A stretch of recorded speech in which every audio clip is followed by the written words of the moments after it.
آمن الرسول بما أنزل إليه من ربه والمؤمنون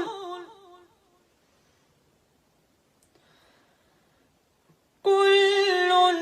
آمن بالله وملائكته وكتبه ورسله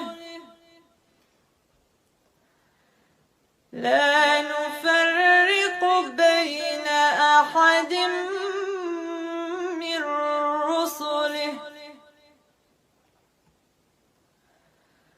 وقالوا سمعنا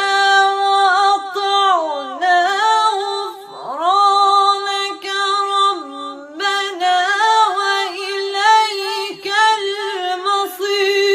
المصير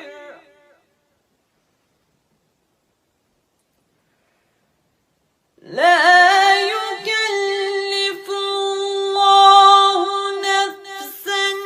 إلا وسعها لها ما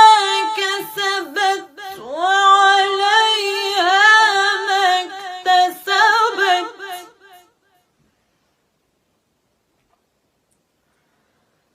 ربنا لا تؤاخذنا إن نسينا